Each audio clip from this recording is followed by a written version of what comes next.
from Cabinet? No? Okay then, that'll mean that I'll pass on to if there are any comments on the floor. Of course, Councillor Candycourt. I'm the local member for this development, and I've been already contacted by a member of the public after this item was published in the local media. This was supposed to be a very small roundabout. For people who know the Top Farm development, the principal access point is at the top, which is the northern crossroads by the new school. There is a secondary access going into Lower Farm, and then down Higham Lane there's supposed to be this middle access, which is supposed to be a small 20-metre diameter raised table junction. So you know these ones that have the raised table. And then there's supposed to be a normal roundabout at the south end opposite St Nicholas Park Drive. So that's almost where the post office is. So the main ways in and out will be at the top and at the bottom. This one along the side was supposed to be a minor entrance, and the road opposite into Top Farm was supposed to be 20-mile-an-hour secondary road. It's supposed to be a very minor road, and yet we're building a very major roundabout in a location where the original planning application had a very minor roundabout. And if you know Peake Avenue, it is a traditional estate road about 4.8 metres wide. These are the roads where two cars can just about get by. It's not a main road or even a secondary road like St Nicholas Park Drive where lorries and buses can pass. So this is a totally inappropriate location for such a massive roundabout, and this is not in keeping with what was in the original planning application.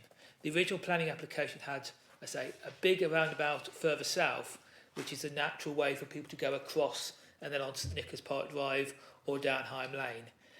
This is outside slightly the red line on the planning application. Residents have had absolutely no opportunity to comment on the incredible increase in the size of this roundabout. And if you look at your drawing, it's got design speeds of 60 kilometres per hour, which is 37 miles an hour, going into this roundabout. That's 37 miles an hour. The raised tabled roundabouts are designed for like 10 and 15 miles an hour. So this is an absolutely dreadful thing to do to the residents of Peake Avenue, because they were expecting a traffic calmed, slow roundabout. They're expecting down Higham Lane to have traffic calming, and the whole idea was that all the development would actually put all the new traffic for Top Farm through the spine of Top Farm and either come out the top or the bottom. We're trying to force the traffic out of the middle and onto a location on Higham Lane which doesn't have a cycle lane.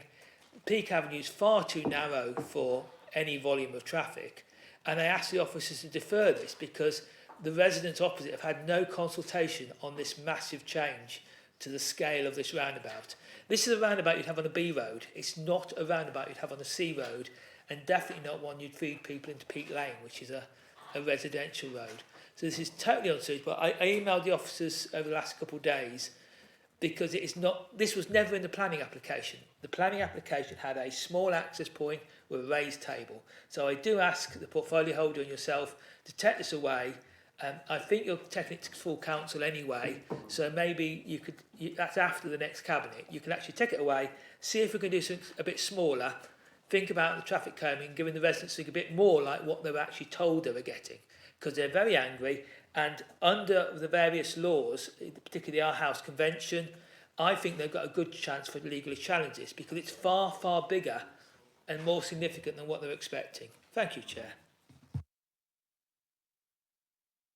Yeah, thank you, Councillor Candycourt, and we've seen a few of these already pop up at Cabinet, and like we said then, previous administration stuff that's already been signed off in effect, and the best thing about this now, the opportunities that we've got, is when it does go to full council, we can have that consultation from here to then.